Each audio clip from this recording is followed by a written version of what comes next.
چې زمونږ یو ملګري یو کاڼی اغستی دی، قیمتي کاڼی دی، او چا ورته ویلي چې دا کاڼی څوک والي او ځان سره ساتي، نو دی چې بیا په چا میني نو د هغه زړه هم د ده طرف ته راواوړي. نو دې باره کې وایي ته څه وې؟ الجواب، دا کاڼي او دا ګوتۍ دا هم تعویضونه دي. لکه څنګه چې یو سړی تعویض غاړې ته اچوي، یا یو کړه مټ ته اچوي او لاس ته یې اچوي، نو دغه شان دا کاڼي دي او دا ګوتۍ دي. د دې نه شریعت کې من راغلی ده. سنن ابي داود، سنن ابن ماجه کې دا حدیث دی: ان الرقى والتمائم والتولة شرک.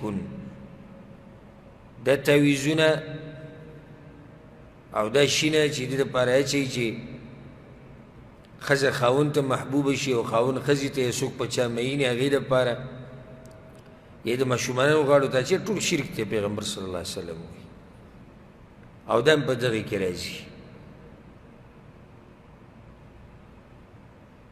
یو سړي ګوتۍ په ګوته کړې ده، وي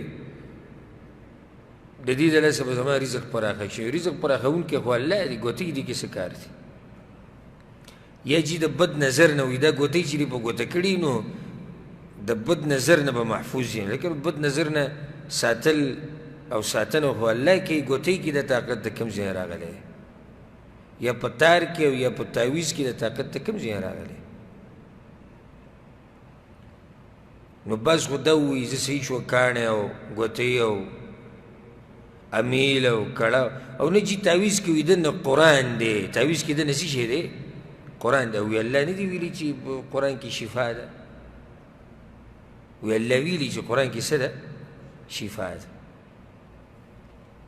نو قرآن کې خو شفا داسې نه ده چې ته یې غاړو ته واچوه او ګاډو ته یې زوړند کوه،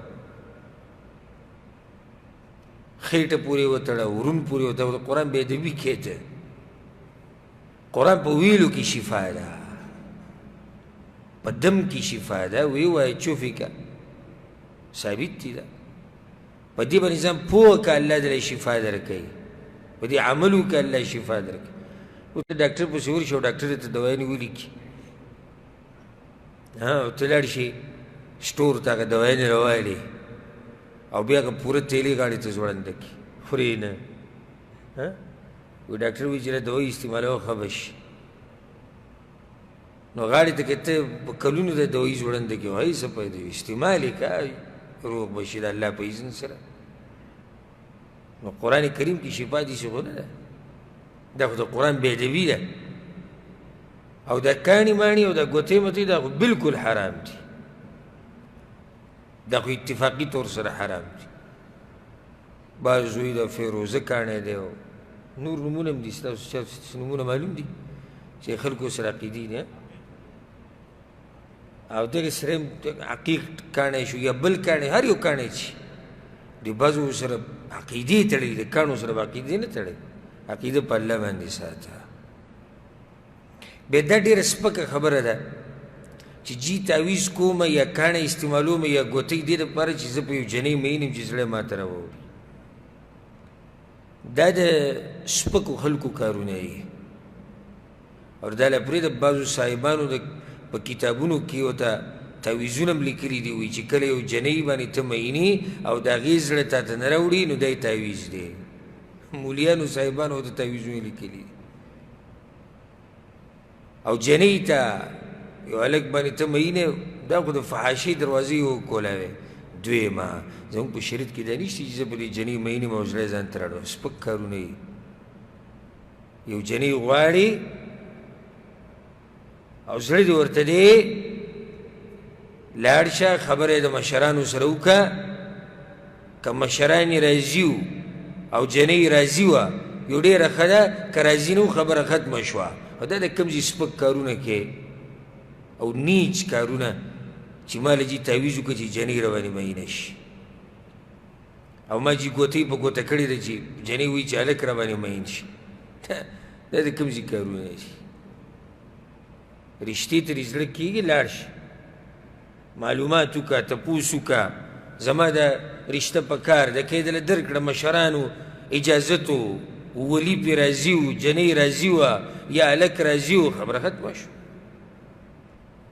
بیا تعویضونه وکړه، د دې پر راته بعضوی وظیفه راته وښایي چې وظیفه چې دې جنۍ زړه ماته راواوړي، او جنۍ په وظیفو پسې ګرځي چې هلک زړه راوړي. داسې سپکې لوچکې خبرې دي. دا یو جنۍ مینې دا نشته په شریعت کې، دا عاشقي معشوقي چې راوتې ده. عاشقي دا نن سبا د هلکان او جنکۍ چې پکې دا عاشقي دې ته وایي، د دې دویم نوم دی فسق او فجور. نو واړه واړه هلکان او هغه هم ځان سره په موبایل کې د جنکو تصویران ګرځي او جنکۍ ځان سره هلکانو تصویران ساتي. عمر به د هلک ټول چې دی 14 کاله لکه سی چله وي. زه به عاشق شوی یم، عاشق شوی دله یو مضبوط یو 2-3 ګزاره په کار چې نه د عاشقي هېره شي. او جنۍ به وایي زه په هلک مینه شوې یم، بس هلک مې په لاره ولیدو، سکول ته روان و، هلته روان و، دلته روان. داسې کمې خبرې. زمونږ شریعت هغه پاک شریعت دی، پکې دا خبرې نشته. ماله دم وکړه او ماله درود ماله وظیفه راکړئ. د یو جنۍ زړه ته څنګه په زور ځان ته راړی؟ یو جنۍ نه ده راځي په یو رشته باندې، شریعت وایي ته یې نشي مجبوره کولی، نو ته څوک یې؟ اوس یو جنۍ ده په یو رشته نه ده راځي، ولی کوم چې د هغې مشر دی هغه پې زور زبردستي نشي کولی، او دا ځوان بهر ګرځي تعویضونه کوي، جنۍ زړه ماته راواړه، او کله وایي کاڼی استعمالوم او کله وایي ګوتې استعمالوم. سپکې خبرې دي. ټول دا چلونه د انډیا د فلم نه زده کړي. دا ما په خپله یو کس لیدلی و، څه وخت کې موږ سره درسونو کې هم کېناستو، مخکینی خبره نو الله ورته بیا هدایت وکړو، هغه د لاس ما ولې یو ورځ د لاس ولید، دا ټول سوی سرمن ته ایستلی وه. نو ما د لاس وي دا چې سوی ده، په هغې کې دنه لیکل کړي وو، او دغه لیکل اوس ورانېږي نو دننه پکې لیکل کړي وو، هغه ستن چې پکې دننه وي وینه چې ترې وباسي هغه لیکل داسې چې دا څه وي، دا زه په یو جنۍ میل یم. نو دا ټول دا چلونه د فلمونو دي. دا د کوم ځای دي؟ دا د فلمونو نه زده کړي، دا ډمتوب یې زده کړی د هغوی نه. دا عباس چې وایي ما ډش کور کې لګولی واړه پکې ټایم پاس کوي، که نه دقه ټایم پاس کوي، په اخر کې دغه شیونه جوړ شي. نو الله یې زموږ په حال باندې رحم وکړي.